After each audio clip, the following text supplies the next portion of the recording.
James Rolfe, also known as the Angry Video Game Nerd, has been a major inspiration for media criticism here on YouTube. I say this because I was influenced as well. Way back in 2007, after watching some of James's videos, I decided to try a similar over-the-top performance style to review movies on VHS. I had been collecting many tapes in the era when the format was being liquidated from video stores and crowding thrift shops, sold for mere pennies. Now, the videos I made were silly, and they were built more for nitpicky gags than on any broader discussion of movies, which was fitting for replicating James's Angry Video Game Nerd. He was always playing a character, and the rage was more for the sake of a joke than expressing raw hatred. Rather than stick with this format though, I experimented and developed my own voice in the channel that you see today. I moved on from seeking and replicating superlatives to crafting more thoughtful criticism on movies. James Rolfe also loves movies. Even before I knew about his background in homemade movies and film school, his passion for movies was evident in his Angry Nerd videos.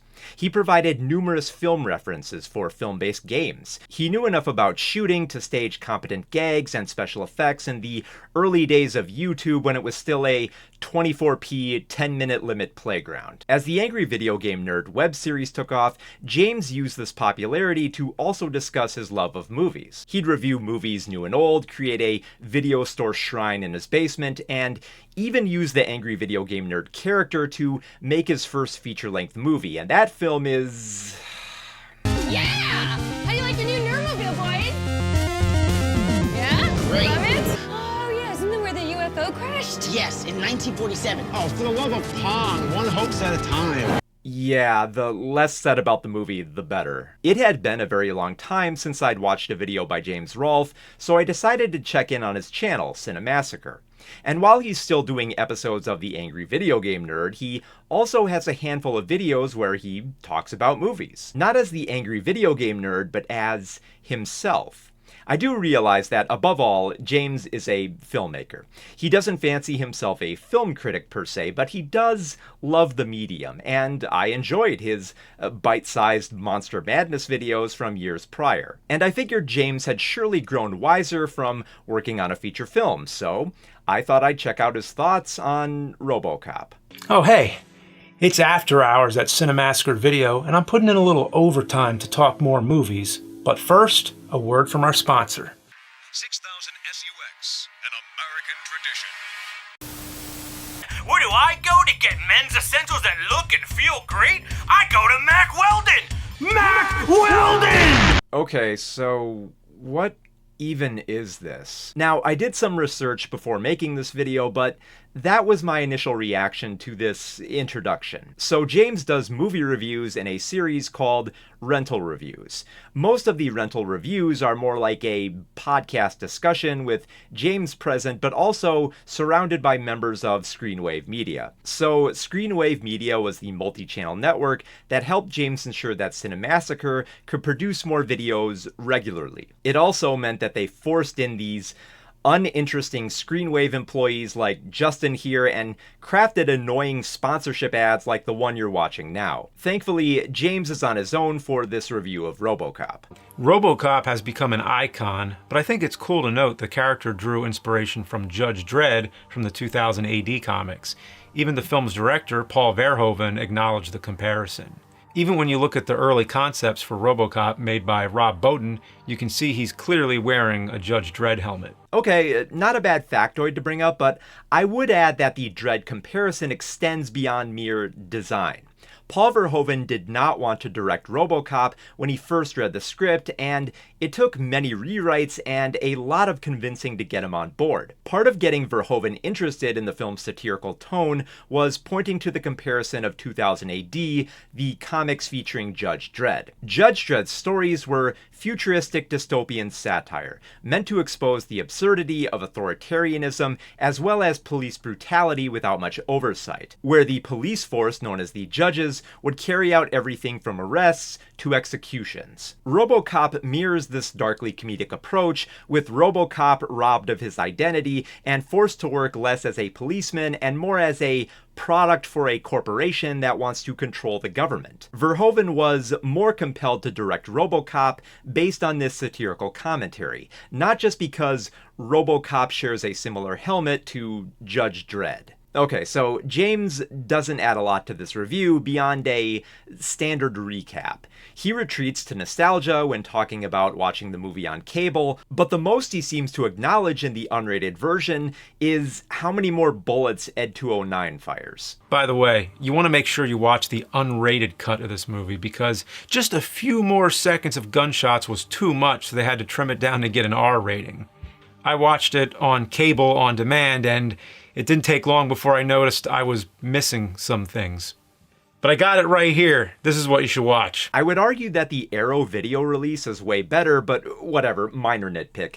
So there's more recapping of the plot, and then, I kid you not, he discusses the difference between cyborgs and androids. Not with a discussion of what constitutes an identity for such manufactured beings, but just the definitions in general. So let's talk real quick about cyborgs and androids. A cyborg is an organism that has restored function or enhanced abilities due to some artificial component or technology. This is what Robocop is. He's basically still a human, as they have to feed him baby food. It's to maintain his human systems and organs. On the other hand, an android is a 100% machine that is meant to resemble a human. The T-800 Terminator is a good example of an android because it was never human in the first place. Except Kyle Reese calls it a cyborg, which I always felt was incorrect, but some say it can be a cyborg because it's surrounded by living organic tissue. Then in Star Wars, there's just plain droids, which are not at all androids, they're just robots. The way that James describes Robocop and addresses this basic sci-fi terminology feels less like a review and more like a surface-level introduction for younger viewers who are just starting to get into movies. Even when it feels like James is close to exploring something deeper, he doesn't go much further than just talking about how Robocop and Terminator are cool movies. Another difference between Terminator and Robocop is that one is a machine trying to be more human to achieve its goals, and the other is a man turned machine trying to rediscover his humanity. And it's that relatable human element that makes Terminator and Robocop two of the greatest robo-action films of the 80s, always worth a double feature. There are plenty of angles to explore with Robocop, but again, James merely pulls up to the pool of movie insight and just says, wow, that's deep, instead of actually diving in with his own perspective. Come on, man, jump in the pool, the water's fine. It's not just like he lost his life to the criminals, he lost it to his line of work. He became a pawn to the company, and they made him into a robot in a figurative way on top of literal. It's also similar to Jesus Christ because he's crucified and resurrected. Yeah, Robocop has some deep shit. I really wish that James would inject something more substantial into that reference to comparing Robocop to Jesus. Comparing movie characters to Jesus is such a tired concept given the overlap of traits, but there is more merit to this claim than mere coincidence. Verhoeven has written a book on Jesus and even filmed a more controversial depiction in the weirdly erotic Benedetta. But yeah, sure, Robocop is walking on water, just like Jesus. Wow. That's deep, dude. It's also a clever satire. It makes fun of how big consumerism was getting in the 80s and does it in a fun way by showing these ridiculous commercials. There's the car, the SUX 6000, which is referenced many times. Then there's I'd buy that for $1. I'd buy that for $1.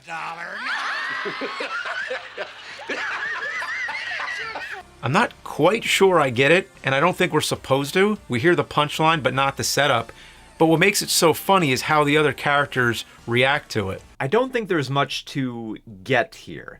Like, sure, there is a story behind where the line comes from. It originates from the 1951 short sci-fi story, The Marching Morons, but you don't even need to know the reference to get that line. I mean, it's a trashy TV show with a sleazy guy who wants to buy everything. It's commercialized garbage that encourages greed, and everybody laughs at this dude because they're fucking idiots. I mean, they accept this lust for consumerism as entertainment. It's really not that deep. And then there's Nukem the game. Yeah, Nukem. I mean, it's a satire of Cold War fears, but yeah, sure, Nukem is a fun phrase. It reminds me of that video game. James then discusses the stop-motion effects of Ed 209, but then trails off into a discussion of Jurassic Park and how computer animation replaced stop-motion. When he does get back on track, he mostly boasts about how cool the effects look, but rarely goes into what makes those effects work. I do find it a little odd, though, that when James describes the climax of the film, he doesn't comment much on the odd effect of Dick Jones falling and having those freakishly long arms. Instead, James brings up how much of a cliche it is for the villain to fall to their death, and then treats us to a montage of villains falling to their death. With the recap over, James ends the review on a bit of a flat note. Robocop still delivers, and it ranks among the best of the 80s sci-fi action genre. Now, I definitely got the idea from this review that James really likes Robocop and thinks the movie looks cool. And yeah, I also think that the movie is cool and great. But like, so does everybody else. The only personal perspective that James offers for this review is that he used to watch Robocop on cable and notes that they trimmed down the violence. Which, I mean, they trimmed down a whole lot more for cable. Okay, so James is not the most entertaining or insightful in this review, but maybe he'll do better with backup in his Blade Runner review with multiple people from Screenwave talking about the Ridley Scott classic. But before the discussion can begin, there's this opening skit that is just bad. Can I talk? I kind of get nervous when I take tests. Reaction time is a factor in this, so please pay attention and answer as quickly as you can. Sorry. You're in a video store and you notice the VHS tape you're returning isn't rewound. VHS? What's that? You know what a Blu-ray is? Of course. Same thing. Okay, I don't know how many of the younglings out there need to hear this, but VHS and Blu-ray are not the same thing. On a functional level, sure, they serve the same purpose of storing media, but this comparison doesn't work when highlighting a VHS tape that isn't rewound all the way. It's the equivalent of saying a car's out of gas, and when questioned what a car is, you say it's the same thing as a bicycle. This line also doesn't work in the film's context. The scene being referenced here has the investigator describing a tortoise to Leon. When Leon questions what a tortoise is, the investigator says it's the same thing as a turtle. Of course, turtles and tortoises differ. I mean, turtles favor aquatic environments while tortoises are land-based, but for the purposes of the investigator's question about a tortoise on its back baking in the sun, calling a tortoise a turtle is fine, especially since tortoises are commonly recognized as turtles because they have similar body types. I never seen a VHS, but I understand what you mean. You flip the tape over and open up the cassette. You make these questions, Mr. Tony, or they write them down for you? The VHS tape needs to be rewound, but it can't, not without your help, and you're not helping. What do you mean I'm not helping? They're just questions, Frank. It's a test developed to provoke an emotional response. How would someone who is only familiar with Blu-ray know about rewinding a tape? In the movie, Leon is asked why he does nothing to help a tortoise that is on its back and burning. The question being asked is, why are you letting an animal die? It's meant to trigger an existential response in replicants who recognize their limited lifespans compared to the longer lives of humans. The joke in the skit doesn't work because why would someone care if a VHS tape is not rewound? Describe in your own words what your favorite 80s sci-fi film is. Let me tell you what my favorite 80s sci-fi film is. I I don't feel like I'm watching a clever skit that incorporates Blade Runner and VHS tapes. I feel like I'm watching a half-thought parody produced by some college filmmaking friends, which is embarrassing on its own, but made even worse by the fact that this was produced by an MCN's involvement. Let this opening set the tone for the discussion that follows, where the first matter discussed is the exact date of the film's setting. At least we think, because here's the thing, let's just talk about this date. Nobody really knows, I guess, but in Blade Runner 2049, someone sent me a screenshot where when they're looking into the archives of the test, when Deckard meets Rachel, the date says November 20th, 2019.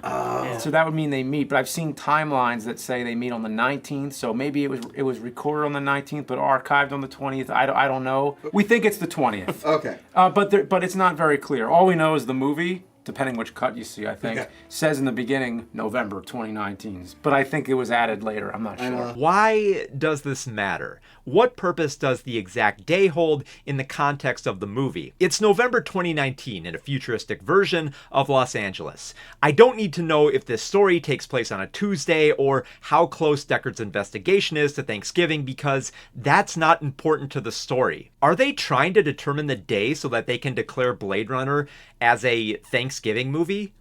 Is that the argument they're trying to make here?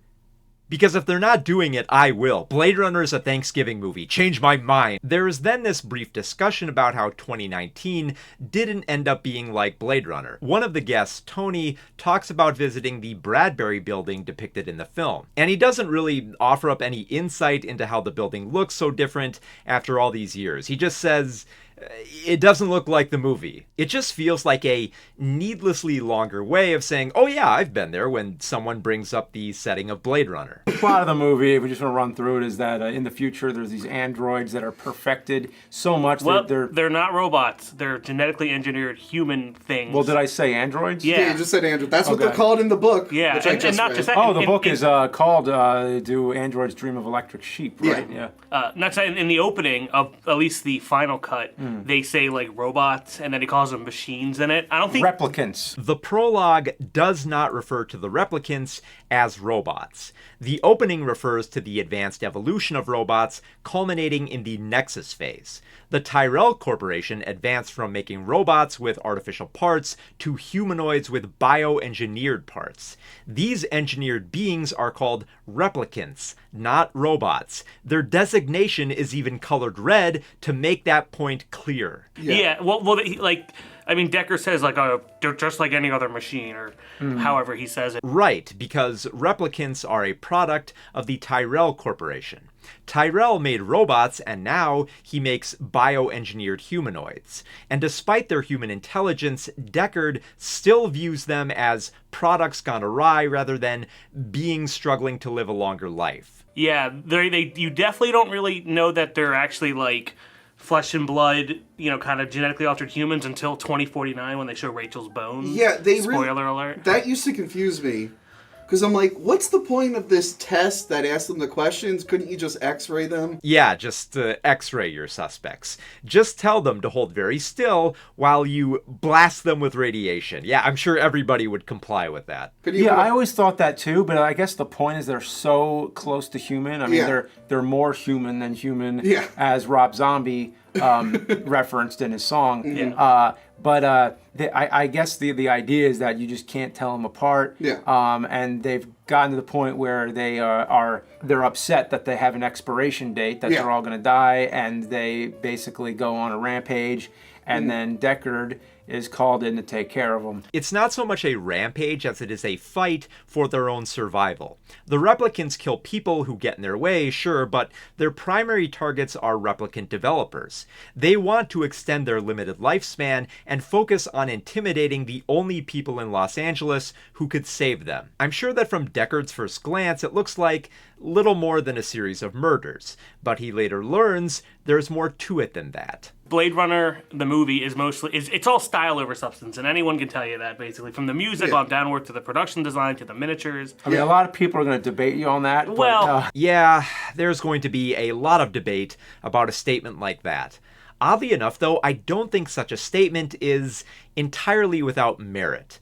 I personally think the film has a lot to say about what it means to be human and the commodification of life under a future strangled by technology. But if you look at the overall story, it does have a lot of detective movie cliches, characters whose expressions feel too muted, and dialogue that address the central theme of humanity a bit too poetically. But Justin's reasoning for this stance is just that the production looks really good, as though a film can't have substance if it has elaborate sets and brilliant music. There's a case to be made of style over substance, but not with weak evidence like this. So after some discussion on the term Blade Runner and why it was chosen, because it sounds cool, James starts giving his review. So I really love this movie, but it took me some time. I think every time I see it, it grows on me more. Yeah. The first time I saw it, I didn't know anything about it. All I knew is it had Harrison Ford, and that I knew him from Han Solo, Indiana Jones. So naturally, I expected this would be some kind of action movie. Yeah. And I think even when it first came out, it was kind of labeled like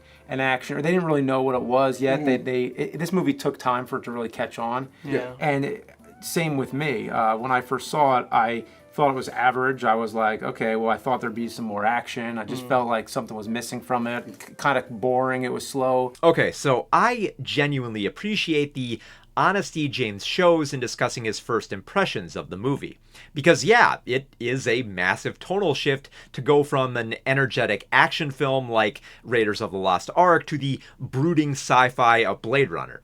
It is not going to be everybody's cup of tea, especially if your preferred flavor of sci-fi tea is pew-pew lasers and one-liners.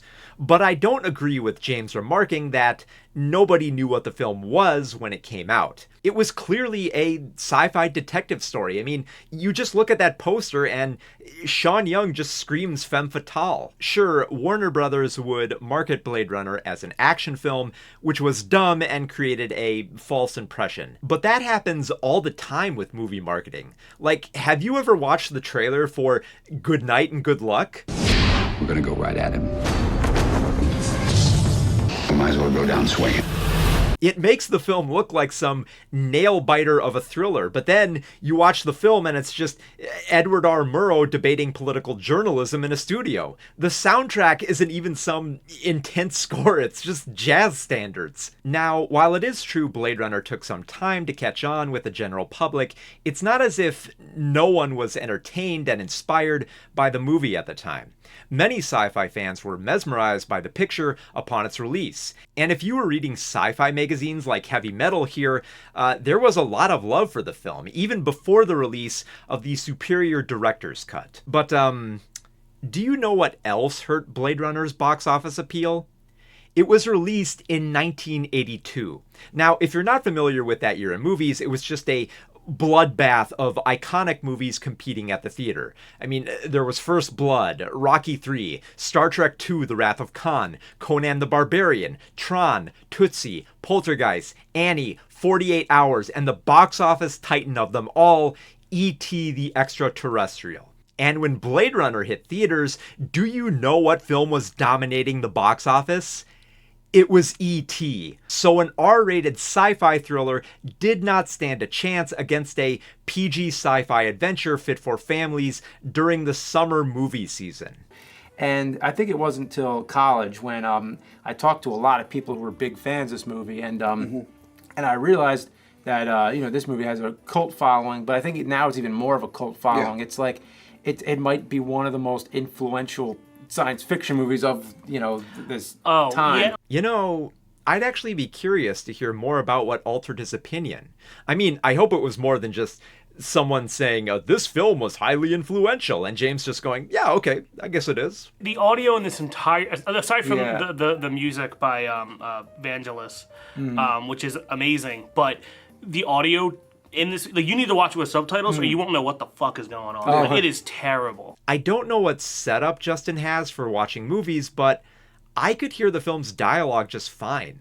And I say this because 2 years ago, I hosted a theatrical screening of Blade Runner without subtitles, and the audience and I understood the dialogue just fine. Yeah, the girl who, the only other one I gotta mention is that the girl who, one of the replicants who he shoots down through the glass, and she's like running, she's wearing like that transparent, the snake like girl, jacket, and she runs through all the glass, and when they they shot that. They used a stunt double, obviously. But all these years later, they got the original actress back and they green screened her face. Really? And they put her face. And it must have been a ton of work, because when she's going through the glass and you see all those reflections in the way and everything, it's just amazing they were able to do that, and you can't tell. Like, it just looks like she was there. Okay, I think this section of the video is most interesting, and I think this is where James excels most when talking about movies. Addressing the various versions, the production mistakes, and the reshoots is an interesting angle to explore. The behind-the-scenes stories are so fascinating that there was an entire feature-length documentary on the subject called Dangerous Days. Now, James does love movies, but I think his passion for production is far more visible than his grasp of the material, because for every discussion of the appreciation for the craft, there's another talk like this. Now, I never really minded the voiceover. Like, I can take it or leave it. I just don't care. Have you listened to it recently? No. Listen to it. Is it like my name's Decker and I'm a player? Because I always hear that, like, yeah, oh, it was really terrible. Like, he did it terribly on purpose so that, like, they wouldn't use it. He didn't want to do it. But I don't know, because it's a film noir movie. I mean, film noir refers to a period of film. It's not exactly, but it's a modern, it's a neo-noir or tech noir, as you can call it, because it blends science fiction and film noir. But it really nails all the other film noir aspects, so it makes sense that because all those movies use voiceovers. Yeah. It makes sense that Blade Runner would have a voiceover like that. So the idea of having a voiceover did not bother me at all. If you're saying the execution's that bad, then I really got to hear it again. In the abstract, sure, having voiceover narration adds to the film noir tropes, but this element is counter to the movie that Ridley Scott wanted to make. He did not want narration in Blade Runner. It wasn't agreed upon before shooting, and Harrison Ford didn't want to do it either, which is why he delivered an intentionally bitter performance of someone who didn't want to be behind a microphone. Compared to the director's cut and final cut, which completely removed the voiceover, the film is better without the narration. The fact that James doesn't mind the performance so much, I think, reveals his blind spots. This isn't exactly a flaw in how he reviews movies, it's just a limitation that once more makes it clear what James focuses on most and least when watching movies. So it's not too surprising that he has little to add about Harrison Ford's grumpy narration. And he has even less to add when discussing the inclusion of the unicorn scene. The unicorn thing, I never really got. I was just like, okay, this is weird. Okay. So I can explain it. One, I think it's test footage for the movie Legend, because that has unicorns in it. Two, the idea is... I get that they put the idea in his head, but... if Deckard is a replicant, that's like a thing they put in his head, and then his partner, Gaff, Edward James almost makes the unicorn to kind of imply, like, hey, I know you're a replicant, I know what they put in your head. But, like, there's not really any point to him being a replicant. No. Okay, so the idea that Ridley Scott inserted test footage from Legend into Blade Runner is a myth. It's a convenient theory given that the two movies are so close in production and both feature a unicorn, but it's not true. The unicorn scene was specifically shot for Blade Runner, as behind-the-scenes footage reveals the title Blade Runner on the clapperboard. I think it's also too convenient to read the unicorn's presence as a mere signifier of Deckard being a replicant. Like, sure, that's one way to read the film, but another theory, one echoed in the book, The Blade Runner Experience, is to recognize the overlap between humans and replicants in their dreams. There's a fair amount of ambiguity in the unicorn's inclusion, which the viewer must interpret from their own perspective, rather than view it as a puzzle that they have to solve. It's like the ending of John Carpenter's The Thing. It doesn't matter who was the last man possessed by the alien monster. That's not the point of the film. You're not playing a video game where you need to pick the correct answer. I mean, it's not a game. Put the game controller down. The question of Deckard's humanity or replicancy doesn't have a definitive answer in the movie.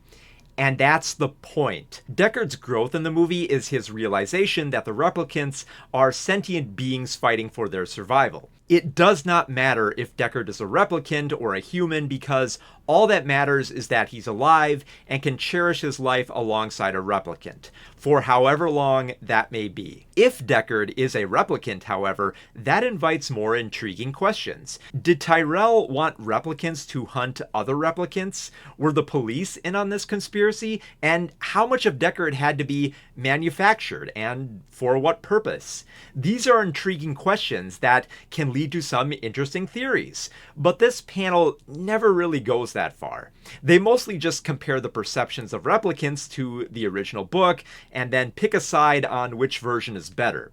So I'm not digging how they talk about the book more for the purposes of adaptation than any of the themes. Can I just, get another dose of James getting excited about this film's production? So you know that Deckard's apartment is the house on Haunted Hill? Really? Wait, what? Oh my god! It's clicking in my head, the design. Oh my god. Yeah. Now, I looked into it. Now, apparently they shot most of it on a soundstage. Yeah. Which they did with House on Haunted Hill also. In Burbank, right? Yeah. I don't know. It's somewhere in California. Yeah. But it's called the Ennis House.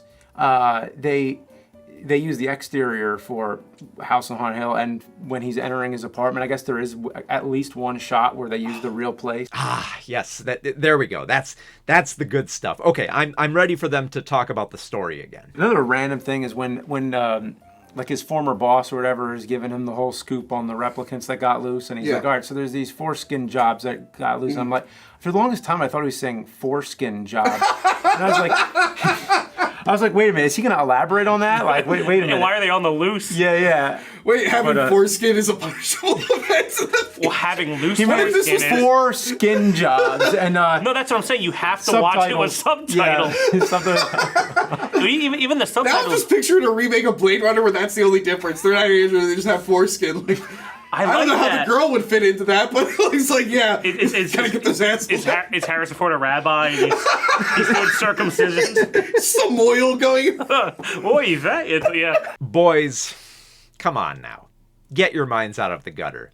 And if you're gonna go for that low-hanging fruit, you could at least come up with better jokes. Okay, so let's just skip ahead to hear more of James's thoughts. The only thing is I keep watching this movie over and over again just to try and get a little more something out of it every time. But I always feel like I'm not quite up to the level that most people who really love this movie are. Yeah. Because I feel like there's something else to it that I'm not picking up on. And I once asked a friend in college, I was like, look, I mean, this movie looks awesome, but what is it that you like the most about it? Like, what do you get out of this movie?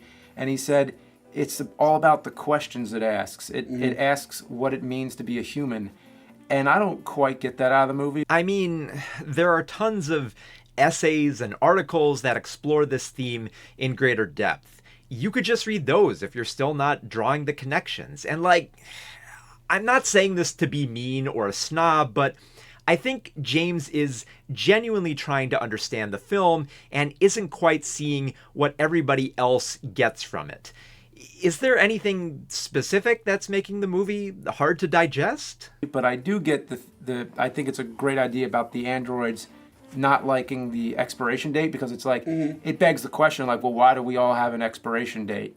Why are all people doomed to die at some point? So it does kind of do that, but it doesn't really it brings up the idea, but it doesn't really go into it a lot. Like, I don't feel sympathetic towards the replicants at all. I mean, they're going around killing people, and it's like it doesn't. I would have liked the chance to sympathize with the replicants more over that. I mean, there's also a lot of Frankenstein's monster coming to kill the creator by gouging his eyes out. Yeah, I know. Yeah. So I feel like the ideas are rich, but I just don't think the execution is there. Like, they didn't really. It doesn't come out in the story as much. I would argue the replicants are sympathetic because they're fighting for their own survival. The bulk of the people they murder are Blade Runners who are, trying to kill them, and the Nexus 6 developers who installed them with a limited lifespan. They feel devalued as living, thinking beings for becoming so easily discarded, especially for being gunned down by Blade Runners. They question why humans should live longer than they do, and they don't like the answer. So when Roy is denied a longer existence by his very creator, Eldon Tyrell, he kisses his creator to thank him for life, and then crushes his skull for cursing him with early mortality. The entire scene in which Roy chases Deckard around the Bradbury building is not just Roy wanting to kill Deckard. He wants Deckard to know what it is like to be hunted, like a replicant. He wants the Blade Runner to see his targets more as human than machines, and Roy succeeds in passing on that knowledge just before he dies. Being unable to sympathize with the replicants because they kill the people who created them and hunted them feels like a simplistic observation. Imagine watching a film like the Battle of Algiers and saying, wow, the National Liberation Front is blowing up buildings and killing people. I can't sympathize with these guerrilla soldiers. You can't just blow up buildings and shoot at people.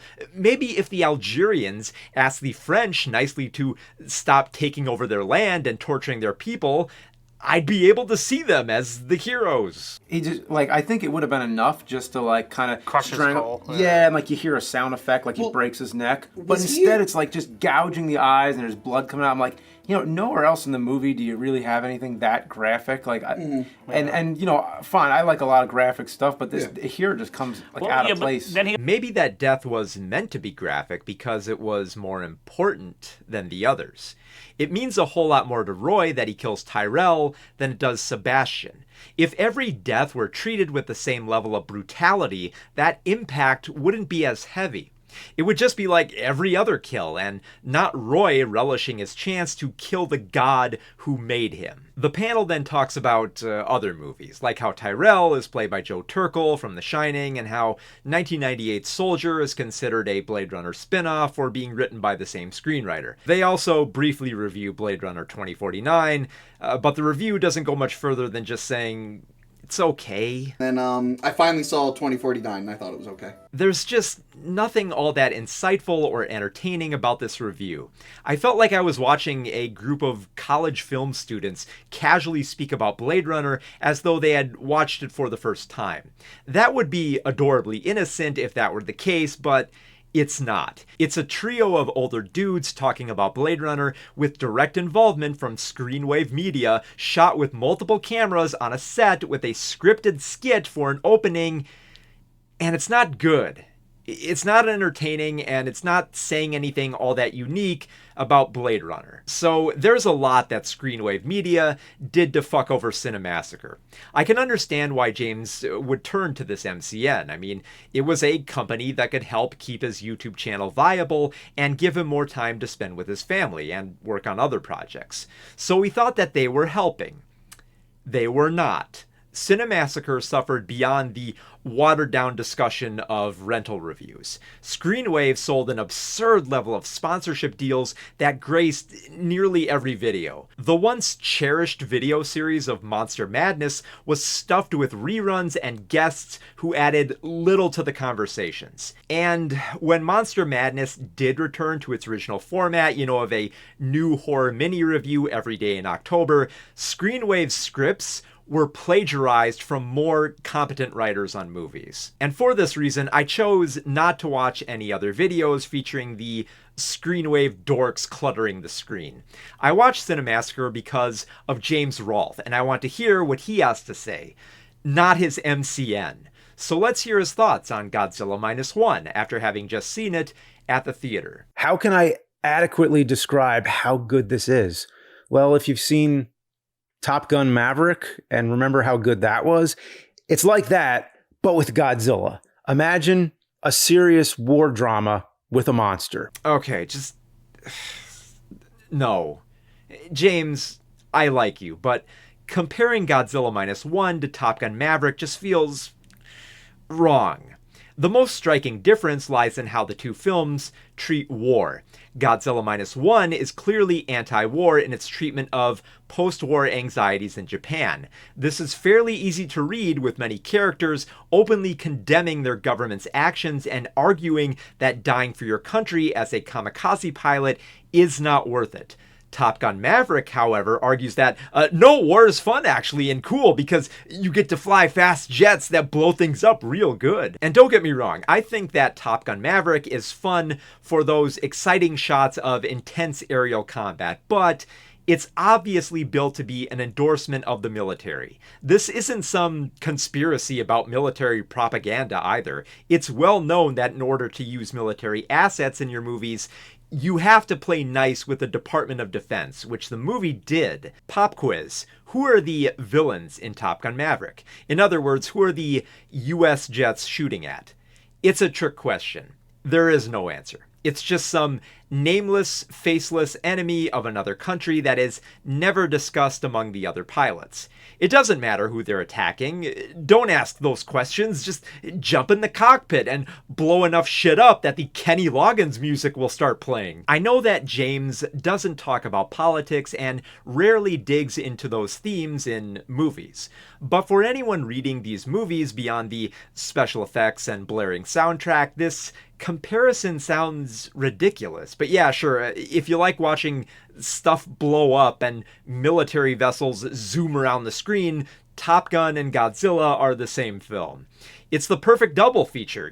Start with Top Gun inspiring you to enlist in the Air Force, and then watch Godzilla to immediately regret that decision. This is the first Japanese Godzilla film since 2016's Shin Godzilla, and I still maintain for it to be an authentic Godzilla movie, it has to be made in Japan. I still enjoy the American MonsterVerse films, but they're missing a certain ingredient that can only come from the source. I think that ingredient might be Japan's cultural identity. So James talks about how much he loves Shin Godzilla, which features overt satire of Japanese bureaucracy and politics amid a Godzilla attack on the country. I really wish James would actually look into the ingredients of these movies that he loves so much. It might give him more to talk about than just saying the human story was as interesting as Godzilla for Minus One. It might give him more to talk about than just saying the human story in Minus One was just as interesting as Godzilla. Now, all that being said, there's definitely some genuine love in James's talk about the human story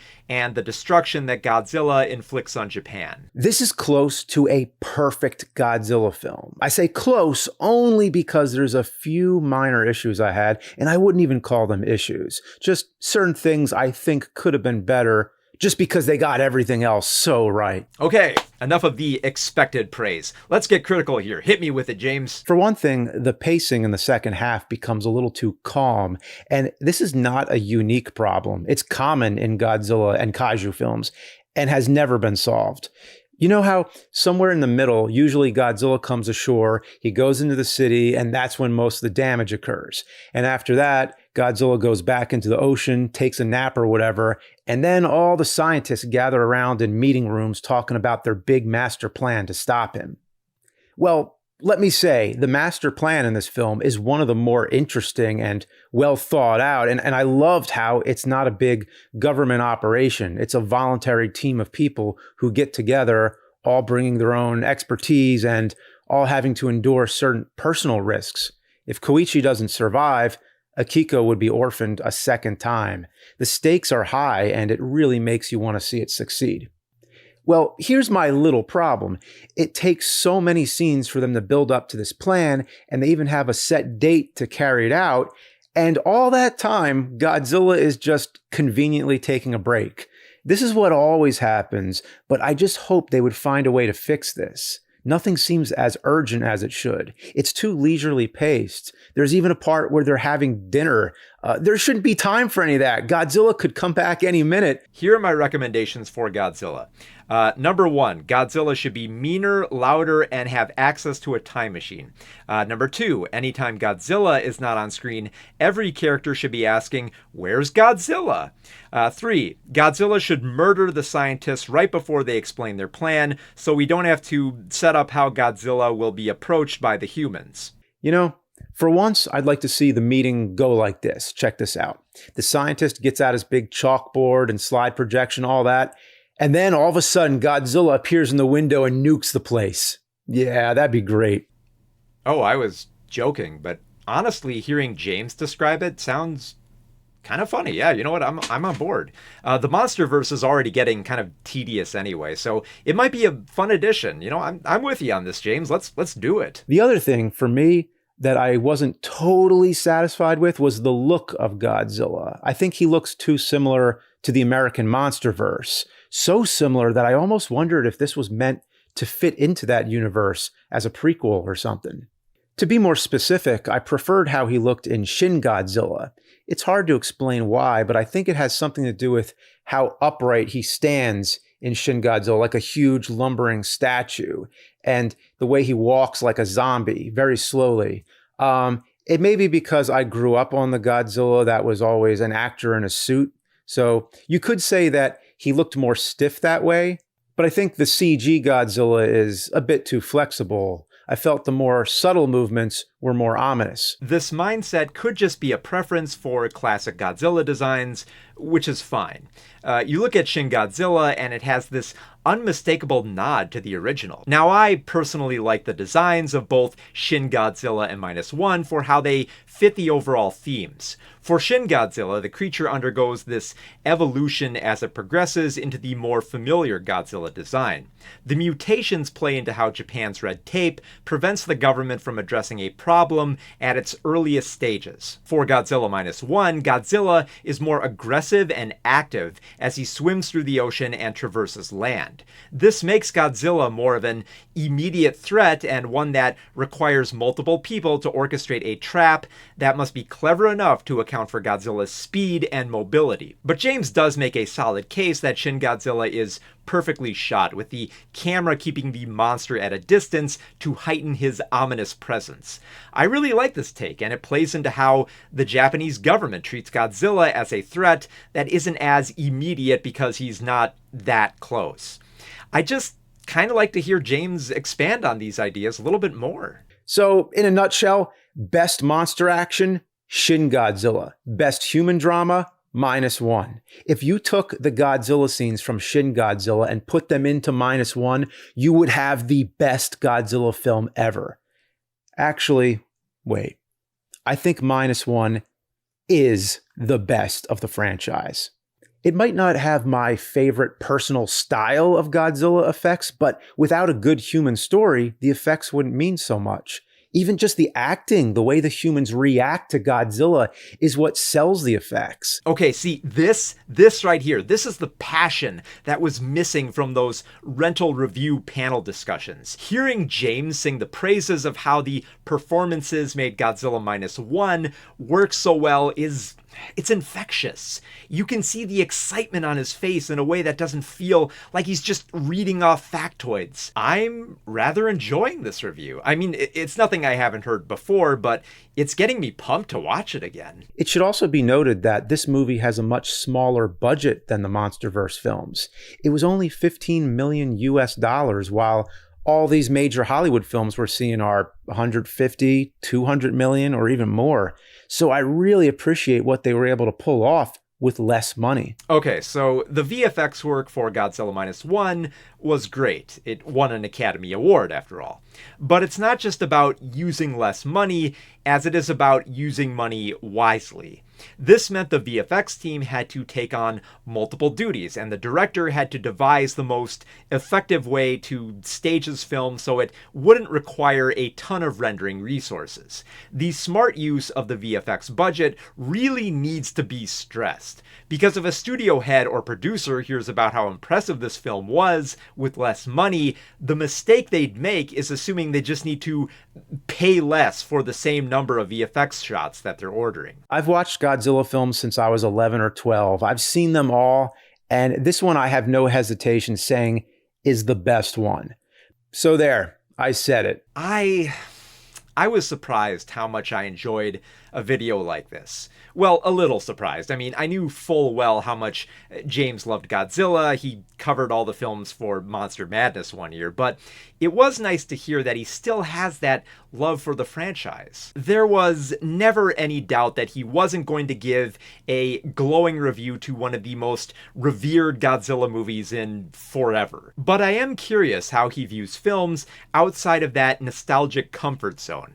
So I took a look at his video on Oscar Best Picture winners that he agrees with and doesn't. For a good chunk of the video, it's mostly James talking about how films like King Kong, Jaws, and Ghostbusters should have won the Oscar for Best Picture. I expected that, but what I didn't expect was how he talks about the movie Kramer vs. Kramer with some surprising heart. Dustin Hoffman, Meryl Streep, both excellent.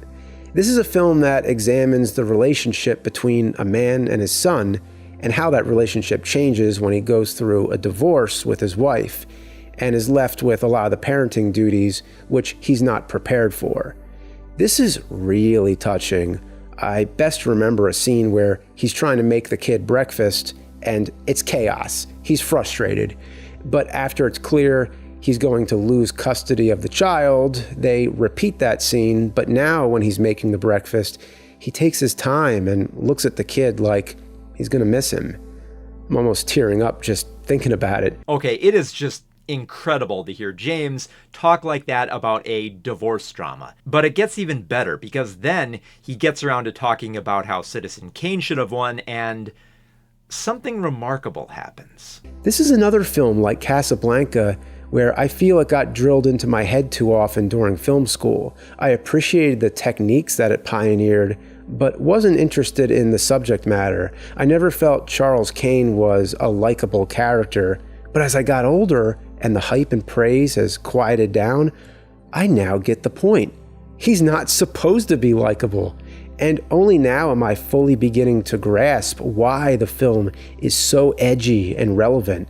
For anyone who hasn't seen it, I say definitely check it out, and it's worth a rewatch from time to time. Okay, as easy and snobbish as it would be to mock James for taking this long to get Citizen Kane, there's an admirable quality to the growth here. James has a curiosity about film that you just don't see in many YouTube personalities talking about movies. James has not trapped his film school opinions in amber and then moved on. He's thought about Citizen Kane, listened to what others have said about the film, and rewatched it. His opinion changed, and his taste in movies has become more fluid. And the surprises don't end there. When I started watching this video, I thought for sure James was going to praise The Shape of Water for winning Best Picture. It's a monster movie after all, and that's his jam, but plot twist. I love Del Toro's work, and I think this was a really great movie, but I never expected a movie starring a Creature from the Black Lagoon character would win Best Picture. No complaints. But the movie I think should have won, from what I saw that year, was Jordan Peele's Get Out. I think that movie had a lot more substance to it, more of a thinking movie. It was one of the movies where afterwards I felt I needed to see it again because I wasn't sure I fully understood it the first time. James Rolfe chose Get Out as the superior horror film of 2017 over the award-winning monster movie. He doesn't expand much on why beyond just saying it has more substance, but he's going down a line of thought that I'd be intrigued to see what he actually thinks of Get Out, like in much more depth. Finally, James has this surprisingly mature perspective on the Oscars themselves. So the way I look at the Oscars is like this. It's just a recommendation list, the same as if you and I were recommending some films to each other. With the Oscars, I find out about certain films that I would have never heard of. I'm always going to hear about the next Spider-Man movie everywhere else. But if it wasn't for the Oscars, I might have never seen some great drama film that's not part of a giant franchise that I heard of. So that's all it is, a recommendation list. Every year, I like to go down the list of nominees and watch them. Often I'll see something that I really like that I would have never thought to watch. So that's what it is for me. For somebody like James, I think that's a fantastic way to look at the Academy Awards. Too often have I heard people look at the nominations and remark that they haven't heard of any of these movies and they don't care enough to look them up. But James seems like he does. He is fascinated by these films and wants to know more about them. And honestly, that's kind of the best part when it comes to talking about movies. It's that sense of exploration and discovering something new and maybe passing it on to somebody else. Of course, James Rolfe is more accustomed to older films than newer ones, but he's surprisingly more thoughtful on the subject of nostalgia than I originally thought. Because that's the impression I got from this video, VHS Memories and Nostalgia. Now, initially, I thought this video would just be another tour of his video store basement, laced with tales of the VHS era.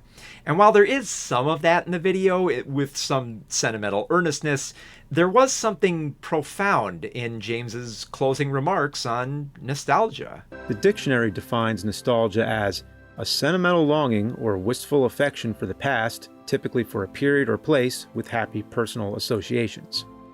I can't think of any time in my life when everything was perfect in every single way. So if a time machine existed and I could actually go back to any part of my life, I don't think I would. Maybe to visit, but not to stay. I always want to move forward. But with that said, that selective memory over little things can be a positive experience. Whenever you're having a bad day, you can turn to something familiar for just a little comfort. No matter who you are, I know that you and I could find something to talk about that we both remember. That's how nostalgia connects people. There might come a time when I have to sell all this stuff. Probably not for a while, but it's something that I don't disregard, that nothing lasts forever. I'm happy to have been able to preserve it through my videos. Okay, this might be my favorite Cinemassacre video ever. James looked at the nostalgia that he had surrounded himself with and recognized more than just the memories. Living in an era where it's so easy to galvanize nostalgia for insidious intent, James recognizes the comfort it holds without being so bound by the past that he can't move forward. That mindset is honestly refreshing, especially for coming from a channel of this size. I know my video started out very critical of James for the way that he talks about movies, but I don't hate the guy. His closing declaration of how there is something nostalgic that we could connect on is not wrong, at least from my perspective. I mean, look at what I surround myself with. There are just as many stories attributed to these DVDs, Blu-rays, and VHS tapes as there are in James's video store sanctum. If I met up with James at a party over a few beers, we'd probably hit it off fairly well. And not so much because we're dudes in our 40s who still own VHS tapes, and definitely not because I agree with all of James's takes on movies, but I do enjoy hearing how he talks about the medium. While sorting through his videos, two fantastic ones stood out to me. There's one where he talks about his love of classic science fiction, and another where he talks about his love of film noir. And these are great introductions to the genres, and they're not approached in a coldly clinical way as though James were reading from Wikipedia. He's being informative and passionate in these videos, and I love it. I think the best comparison for how James talks about movies is, and I mean this in the nicest way possible, Reading Rainbow. Now, for the flibbity-skibbity viewers too young to know this show, Reading Rainbow was a PBS program for kids about books, but it did not teach reading. Instead, it was a program meant to make reading exciting and spark interest in books that young audiences might want to read themselves at the library. James Rolfe has a similar approach to film. He may not perfectly dissect what makes a film great, but he has an enthusiasm and joy for telling his audience about the movies that he has seen. And on a space like YouTube, where most young people are going to be introduced to movies new and old, that's an important angle to present. You don't just have to go back to the past to watch the shitty movies that suck ass. He would rather eat a... I am not singing the song. There is a proverb that often comes up when discussing parasocial relationships. Never meet your heroes. It's the idea that the people you regard so highly don't live up to your expectations the more you get to know them. but I tend to lean towards the side that you should meet your heroes for a sobering experience. The sad truth is that the people you admire are not perfect. They have flaws, insecurities, and they make mistakes. Just like you. And from what is presented on his channel, James Rolfe is a hero worth meeting. I went into this video fully expecting to be aggravated by James's limited insight into movies, but I ended up appreciating how open he was about his blind spots and his desire to read film better. It takes a lot of confidence to get in front of a camera and express your feelings, and even more to admit when you don't understand something. I don't think James Rolfe is without flaws. His recent angry video game nerd videos are tiresome in their vulgarity and the choices of games. His Rex Viper music, which pays tribute to video games and 1980s music, it's not quite my tempo. His autobiography isn't particularly interesting, beyond a few mildly intriguing anecdotes, more fascinating for the historical context than for what James adds to his own story. And it's a little bit concerning that he lent his voice to the Vile Side-Scrollers podcast. But I do enjoy hearing James talk about movies, and not just because that's my favorite thing to talk about. It's because that's where I think James is strongest. When I watch him performing the angry video game nerd on his basement-style set, I'm watching an exaggerated performance that has grown stale with age. But when I listen to James talk about movies in his video store simulacrum, I feel as if I'm hearing someone excitedly tell me about their favorite movies. And it can't be stressed just how important that genuine sense of curiosity and passion for movies is in the discourse. Sure, a ranting screed of how movies have lost their way might be entertaining enough to attract an audience for a time, but that continuation of performative outrage can only go so far. You can only string together so many pejoratives and superlatives before that audience will, well, to borrow the vernacular of one of James's characters, know what's bullshit. Part of what makes James so fascinating is how open he is with his thoughts and nostalgia, sometimes to a heavily pretentious degree. And because James leaves it all out in the open, it's nearly impossible to talk about him and his channel without revealing something about yourself. Bomber Guy covered Cinemassacre's plagiarism problems, but still mentioned that he watched James's Monster Madness videos when he was in university.